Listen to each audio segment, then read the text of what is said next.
Honestly, I would say Kochava is probably one of my favorite partners to work with. It's hard to imagine life without that tool and that product. The largest streaming apps in the world rely on Roku for distribution of their properties, and we find more often than not, their preferred attribution provider is Kochava. On the backs of the infrastructure, we've built a whole new growth vector for our company. The features that make Kochava really stand out are not only the attribution pieces, but also the way that Kochava is rapidly evolving their product for the foreseeable future. Okay, next up we have John Suarez Davis, or as we all know him, JSD, Chief Strategy Officer at Salesforce. And we want to thank Salesforce for being the sponsor of our most think tank and our most initiative, which is marketing organizational structure think tank. And JSD, over to you to introduce our next session.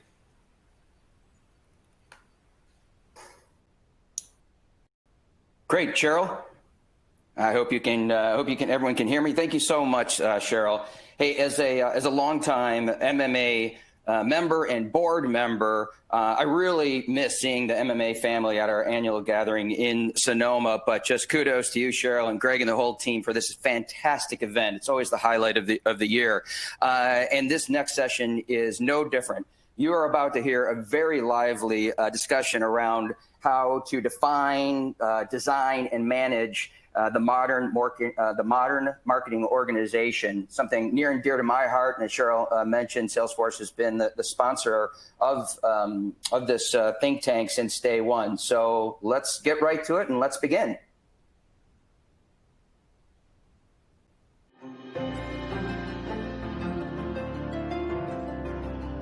Joining us now, Emory University's Dr. Omar Rodriguez,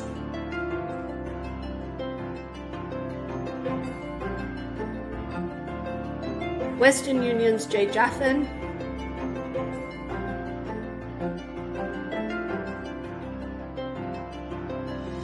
MMA's very own Greg Stewart,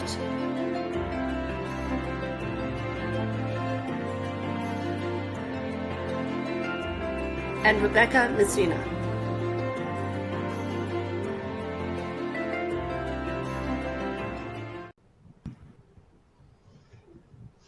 Good morning, good evening, good afternoon, wherever you may be. I'm Messina, and I'm so glad to be here and echo those comments about this event. Really want to just jump right in. I've had the opportunity to lead marketing in 3 different companies, presumably one of the world's most modern, Uber, and 2 legacy companies, certainly Spirits at Beam Suntory and the Coca-Cola Company.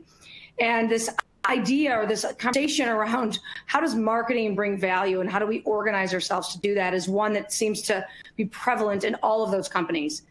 In the last few months, I've started advising, and I feel like in this last 3 to 4 months, this has accelerated. And this question has almost become urgent. And today we have the opportunity to talk about modern marketing organizations. So it makes sense to really start with a sense of what do we mean when we even say that? So Jay, I'd love to hear first from you about how do we define a modern marketing organization?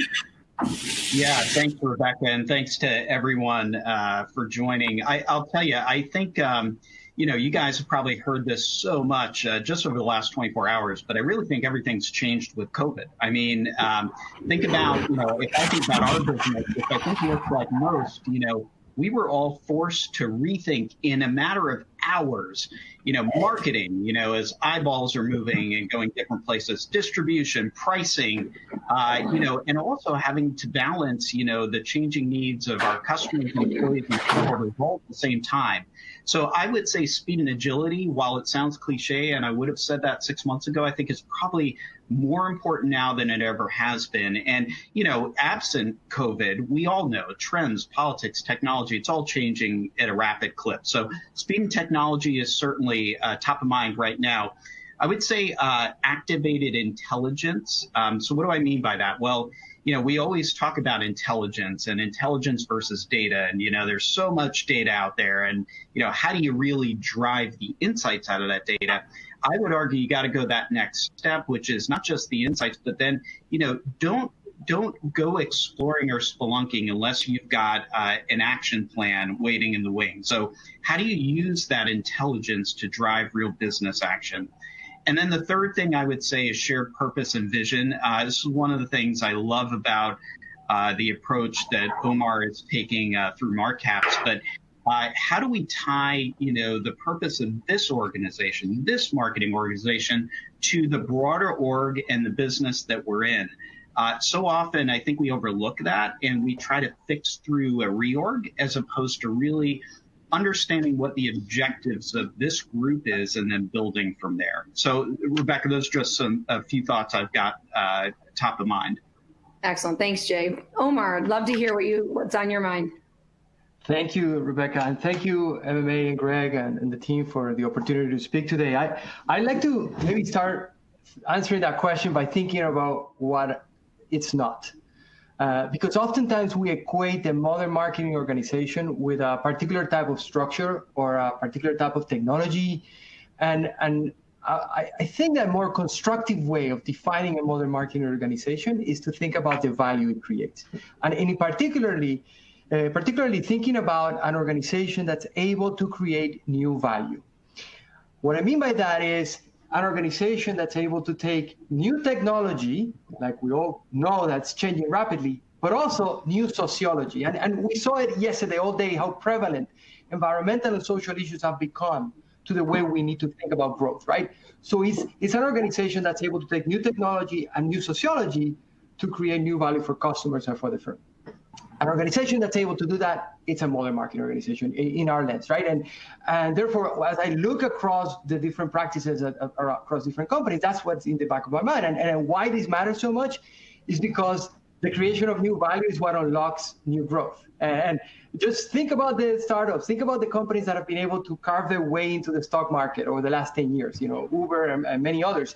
They were able to use new technology and sometimes new sociology to create new value, right? And I think that's the key. So as we reflect on what are all these different possibilities that we have, which is one of the problems with managing a modern marketing organization is how fragmented everything has become. If we start thinking about it through the lens of new value, I think it can bring clarity to the choices we need to make. So Omar, as leaders and as marketers, we're becoming more and more conditioned to being able to measure a lot more than we certainly used to, I know 15 or 20 years ago in this work. How do we measure the value of a modern marketing organization? Well, I think that we need to break the problem down into different categories of value. And the way in our work, in the research we've done with the MMA over the last 2 years, studying how companies are evolving themselves to compete more effectively in this new environment, we've created a framework that's composed of 6 areas of new value. There are 3 to the customer side and 3 to the firm side. So let me stick to the customer side for a second. And there is the exchange value. That's kind of the moment of transaction, the first, the 5 minutes before, 5 minutes after. There's been a lot of transformation that technology has enabled to personalize that moment. And that by itself creates value that was not possible 10 years ago. Then move to the experience, and that's specifically on the journey. There's been a lot of technology that has enabled the elimination of pain points and the improvement of convenience, right? And lastly, on engagement, there's a lot of both technology and sociology applied to the formation of customer communities, like Salesforce does so effectively, right? Or the integration of social purpose into brands. So when we think about those 3 categories and the possibility of creating personalization, convenience, and meaning, now you have something that you can measure. And in fact, if I could share a slide or two on some research that we've done in partnership with the MMA, what hopefully you're seeing the screen, the slide. What you have here is we did a discrete choice model across 10 different industry sectors across 24 different attributes. Now, importantly, these attributes were different manifestation of either personalization through new technologies, convenience through new digital solutions or services, or new sources of meaning like customer communities and social purpose. And what you're looking on your screen is how important each of these categories of value is as across different age groups, from 20, Gen Z is of sorts, to 60. Notice how convenience overall is dominant, followed by meaning, but for the younger part. And personalization seems important across the board, but more important than meaning in the older segments. Now, this becomes really interesting when you start looking at it by sector. Now, for instance, we have here a combination of some service industry like airlines, hotels, QSR, retail, and some product categories like beverages and personal care. And just quickly look at the colors and look at the blue line. That's convenience, right? And how high it is on the industry sectors.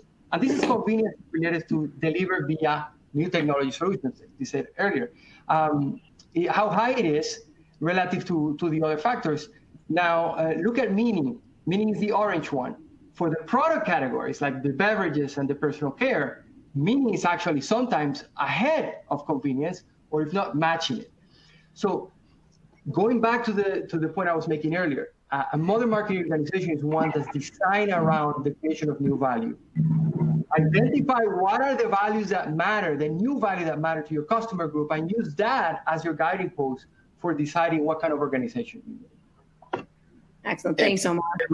Hey, Rebecca, if I could add to some of that, I just sort of, and by the way, it's been a 3-year journey with Omar. I think you'd said 2 years at that point. It's been a long time. But Omar, remember in this event 3 years ago, the meeting, we had a closed door meeting. And I remember to this day, it was the CMO of GM at the time, CMO T-Mobile, Chobani, Peter was from Chobani, Sanjay was at Allstate. So we had this just amazing group. And Omar threw out, we were just starting the research, and he'd thrown out a throwaway question. It was just a warm-up. It was not meant to be the session at all. And that question was, what is the role of the CMO? What is the role of marketing? 1 hour later, Rebecca, we realized nobody agreed. Everybody had, each one of those major corporations with substantial CMOs, a part of them, didn't agree to what the role of marketing is CMO. And so I think if there's nothing else, you asked, about the value of measurement. I don't know if it's a value of measurement. We'll see over time, but it's certainly the value of alignment against this series of frameworks that the rest of the world understands, that the rest of the C-suite and the CEO expects. Is really, I suspect we're kind of just the initial opportunity in sort of making this kind of work really have value to marketers in the industry, because we've just not agreed on what marketing is at a very base level. So how would we expect anybody else to evaluate us properly? It's just one of the challenges, many more.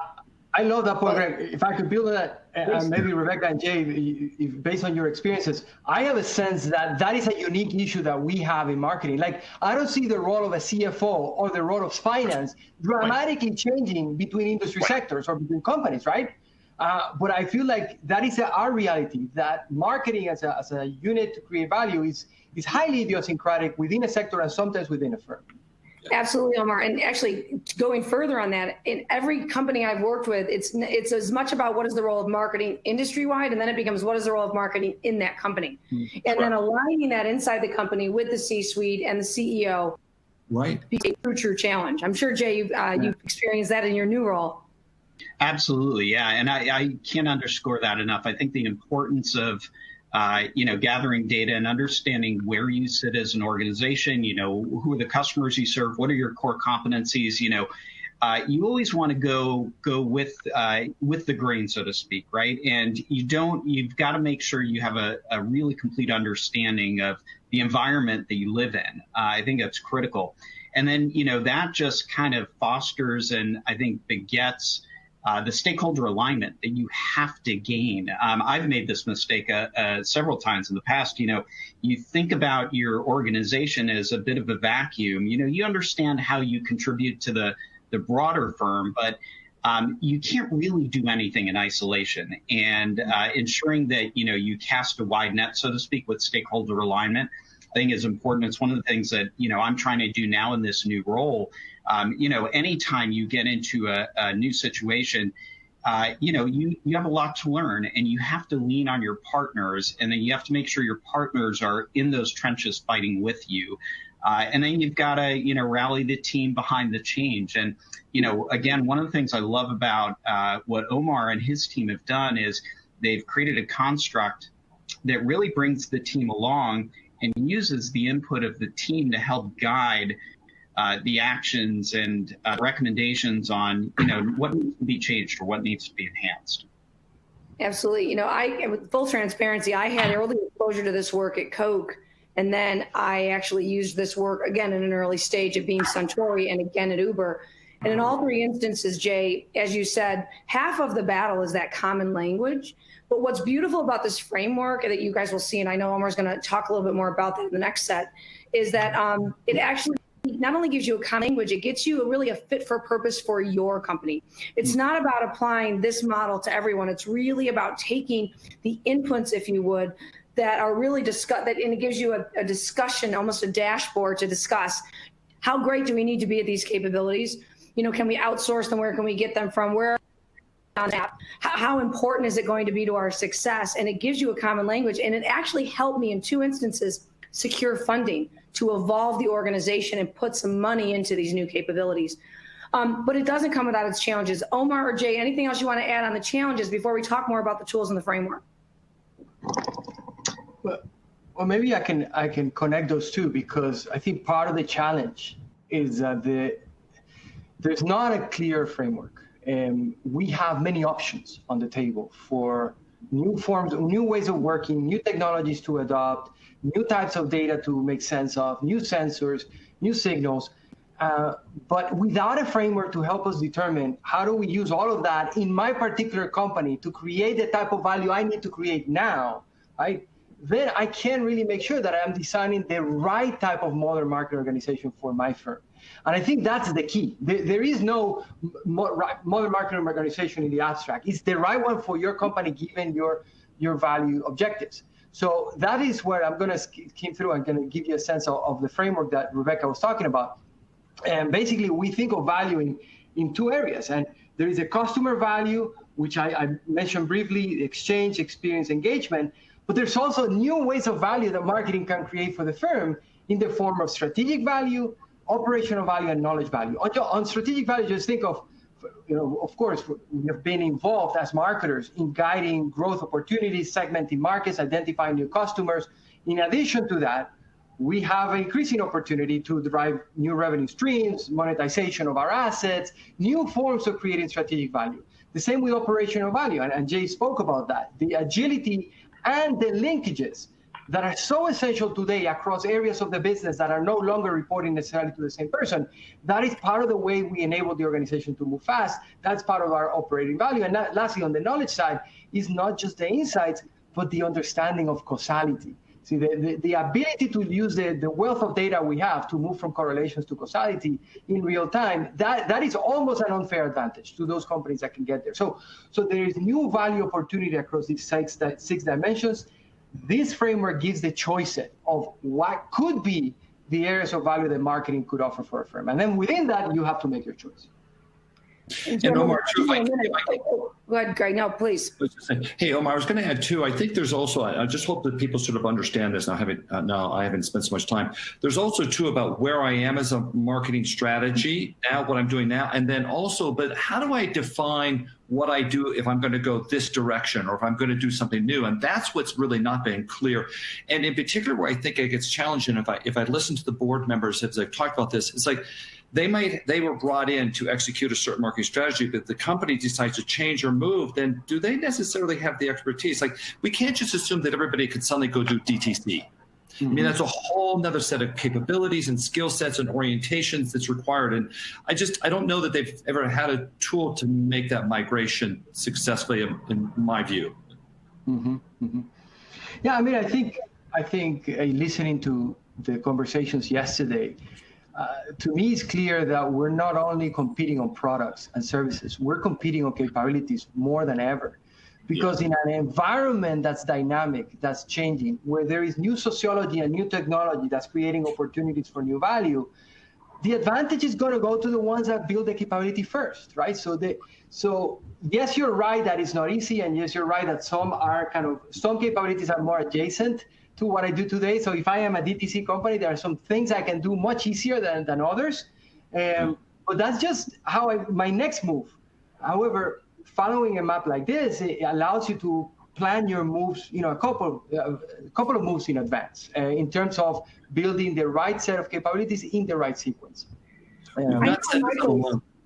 Sorry, Rebecca. We've not said it a long time, Rebecca, or Omar. You made this point very early on, so that I no longer am competing against my competitors. I'm competing against who I was as an organization yesterday. Yeah.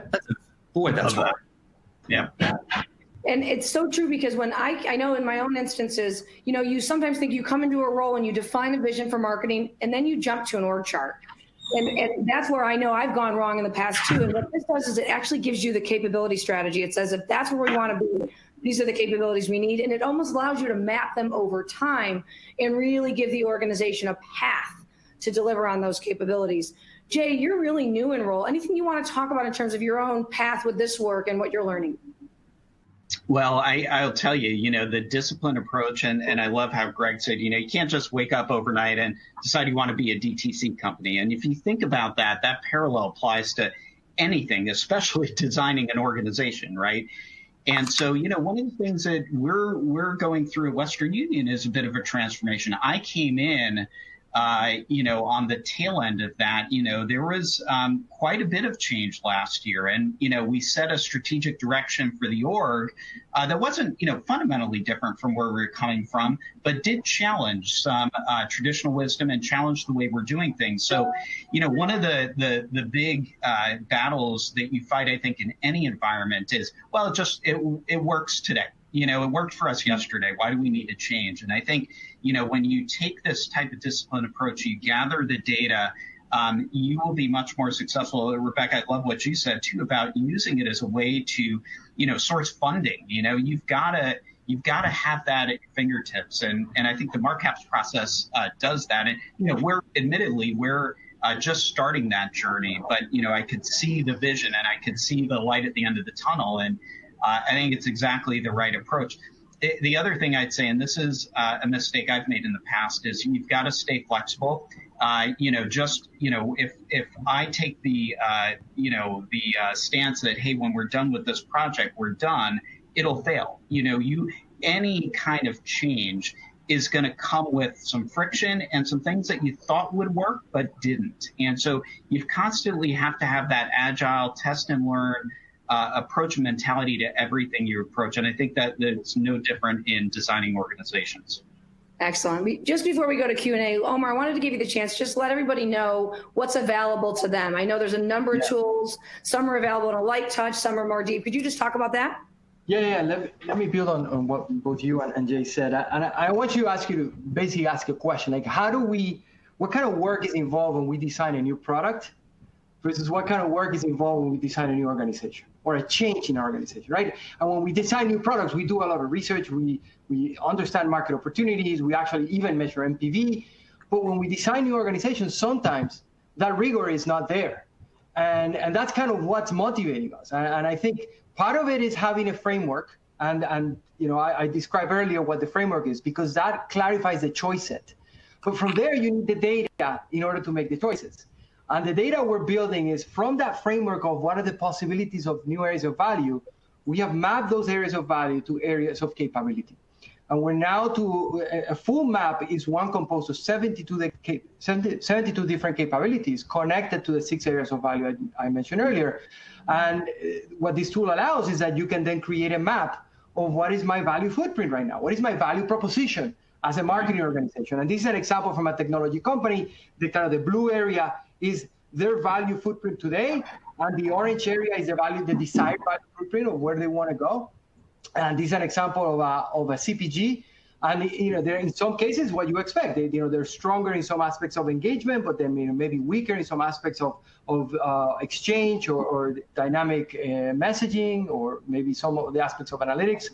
And I think the point is being able to map the data connected to a framework that is about creating new value. I think that provides a clarity for the design of the right modern marketing organization. And the last thing I would say is that we've created a tool to make parts of this process more easily available. So right now, it's online. I think on the screen you should see the link, and I think the MMA is going to post it on their website.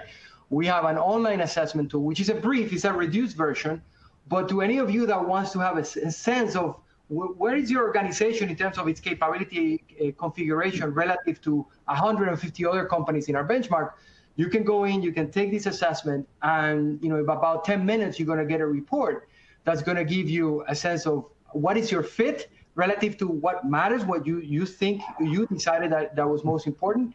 And then how do you compare against some of the other companies in our benchmark? So I think both could be valuable inputs in the process of finding your way along the modern marketing organization process. Thank you, Omar. Thank you, everyone. Over to you, Cheryl, for questions. Okay, great, thanks. And we will actually include the link to the assessment in the wrap-up email that we're going to send everyone, so they'll have easy access to it. So we have a question here from Jason Beckman from Emprise Bank, and he's asking, when we think about modern marketing, how do we think about the balance and integration of data and creativity, and do we risk over-rotating to building relationships only through data? So any one of you want to take that one?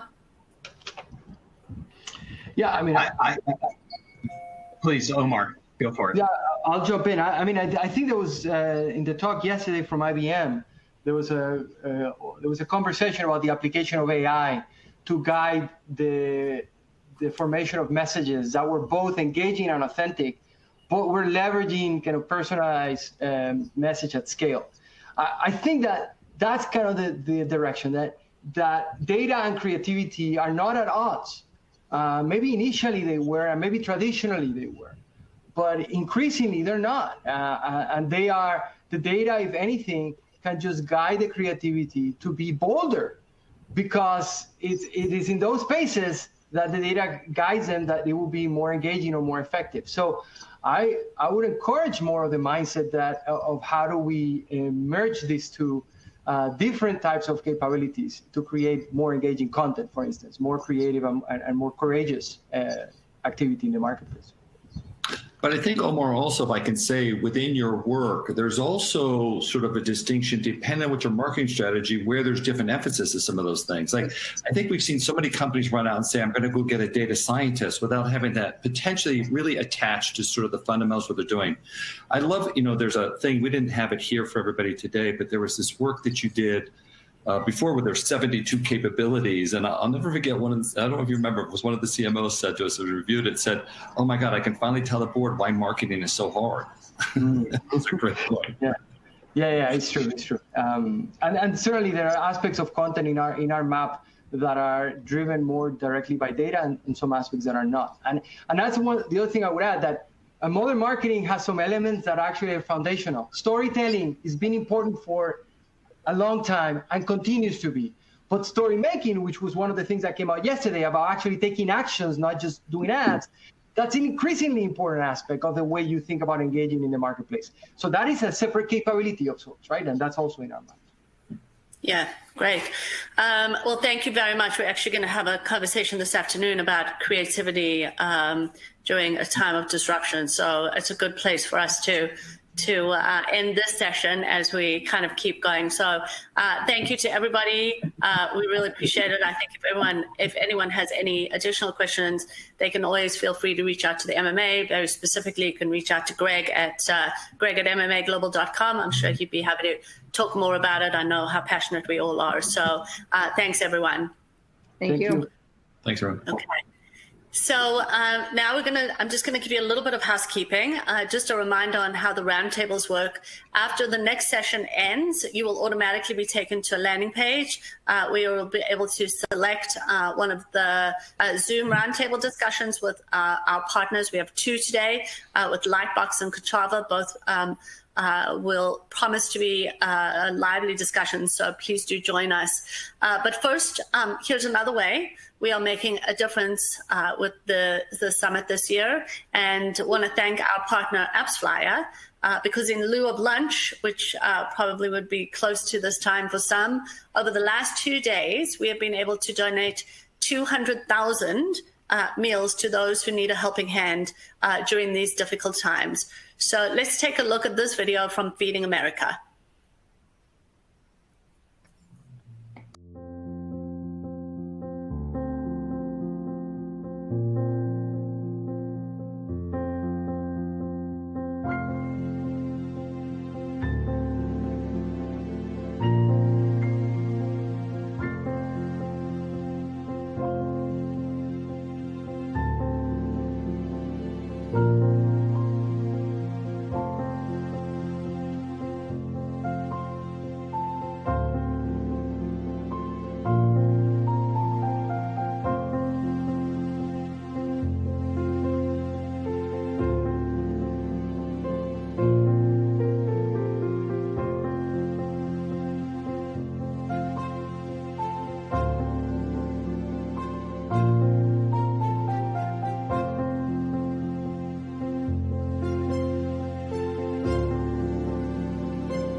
So thank you again to AppsFlyer. It does feel good that at least if we're not together, that we can certainly make a difference in the lives of others.